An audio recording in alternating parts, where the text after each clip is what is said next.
Olá, começa agora o Jornal Panorama. Aqui você acompanha as notícias do Parlamento Capixaba. E a gente começa com uma homenagem da Assembleia Legislativa aos Correios.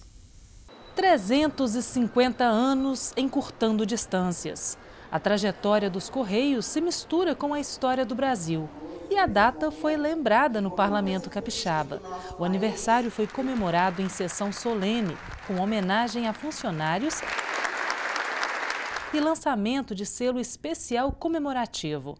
A marca representa o trabalho dos Correios como integrador do território brasileiro. Atualmente, a empresa conta com mais de 117 mil funcionários e possui uma média diária de 40 milhões de entregas pelo país. Todo mundo dizia que a internet seria o fim dos Correios, né? Hoje o Correio atua muito mais no comércio eletrônico, no e-commerce, do que na atividade de cartinha. Então aquilo que se transformaria, né, numa grande ameaça, hoje é a maior oportunidade para o Correio. O Correio hospeda lojas virtuais, o Correio faz a entrega de encomendas, o Correio faz a logística reversa. Então a internet é a grande oportunidade do Correio. Fazer 350 anos é fazer parte da história do Brasil.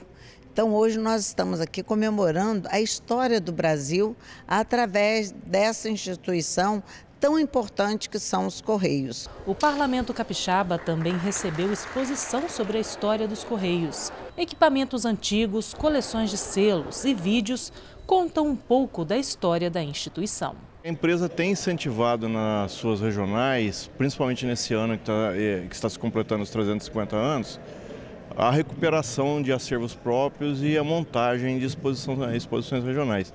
E essa exposição, particularmente aqui do Espírito Santo, é um acervo que a regional vem guardando zelosamente já há décadas, né? E acho que chegou um momento muito bonito e muito importante para mostrá-lo para a sociedade. A mostra fica em cartaz até o dia 18 de abril, no Pilotis da Assembleia, e é aberto ao público. Confira agora os destaques da segunda sessão ordinária da semana. A repórter Luciana Wernesbach tem os detalhes. Luciana.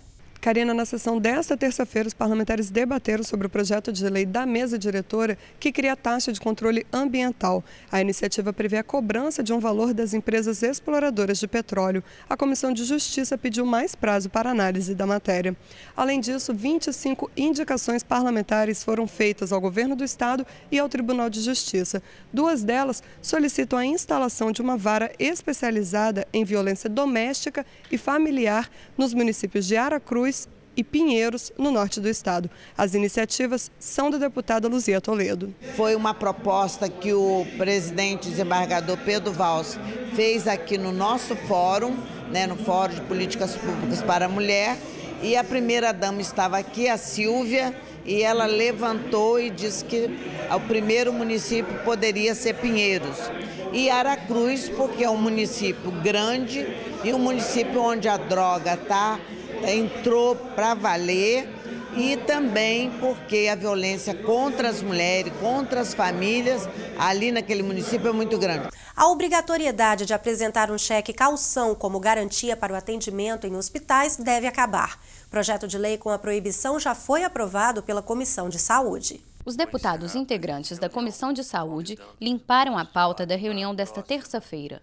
9 projetos de lei foram aprovados. Entre eles, destaque para a proposta do deputado Cláudio Vereza, que proíbe a cobrança de cheque calção como garantia para atendimentos médicos em hospitais e clínicas. O cheque calção é uma violência ao consumidor. Então, na verdade, é preciso que haja uma relação de confiança.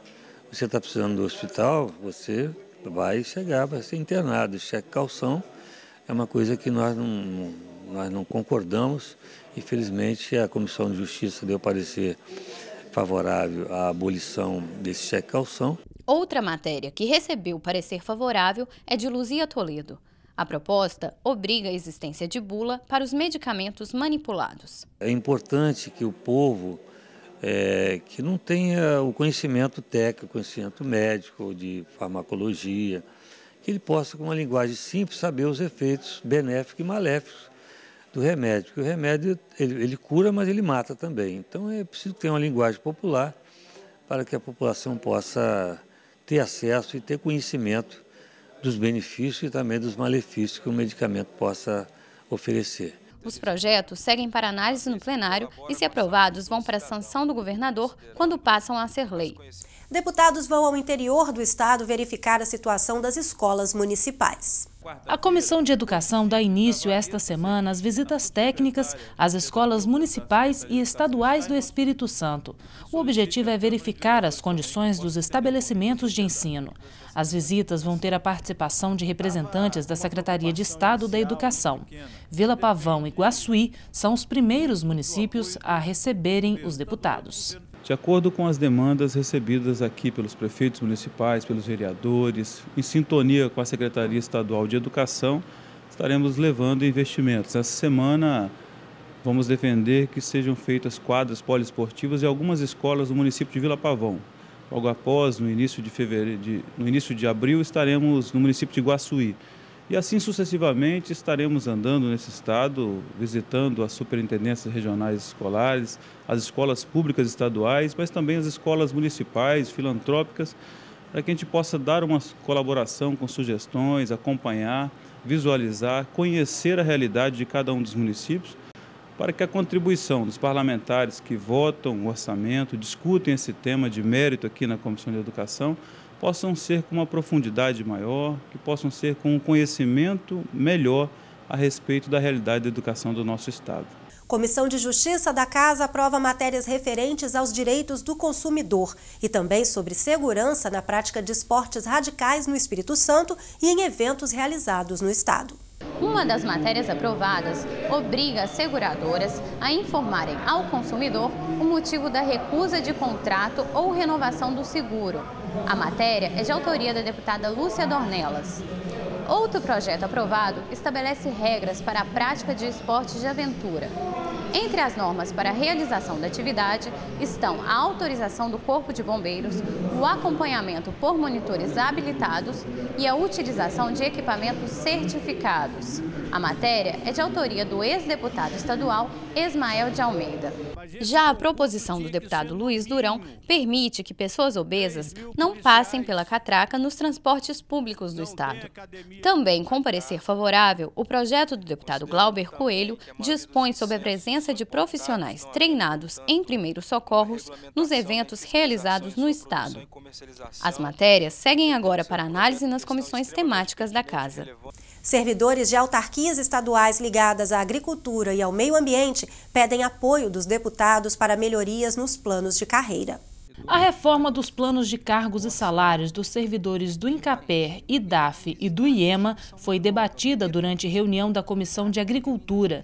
Dirigentes dos sindicatos das categorias apresentaram aos deputados a situação atual dos servidores. Se houver uma remuneração no setor público, que é o setor que exatamente assiste as famílias rurais, principalmente a agricultura familiar, eu acho que o Estado ele vai ter uma resposta mais rápida nas coisas que precisa ser alterada e até para resolver a questão da migração dos jovens do campo.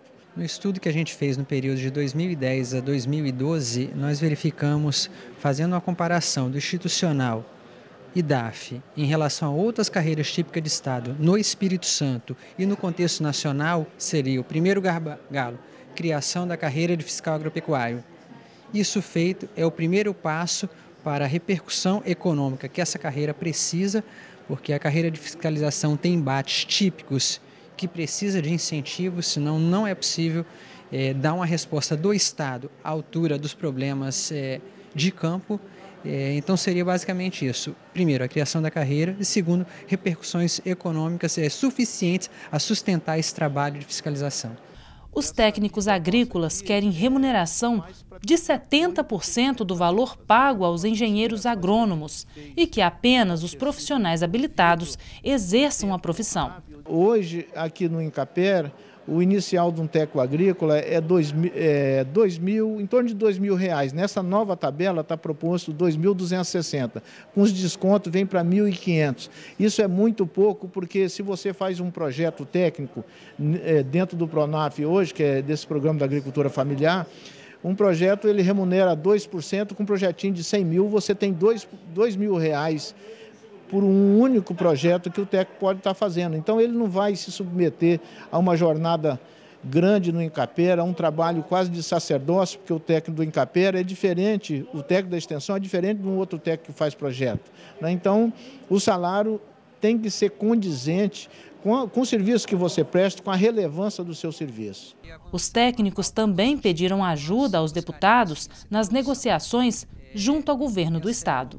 Já fizemos contato com o governo do estado, estamos agora aguardando uma agenda com o secretário da CEGE, com o secretário de governo, o Dr. Tiago Hoffmann, para que a gente possa dar mais passos em conjunto com esses dois sindicatos para vermos o melhor caminho, um caminho que seja bom para o governo, bom para a Assembleia, bom para esses profissionais e principalmente bom para a população capixaba.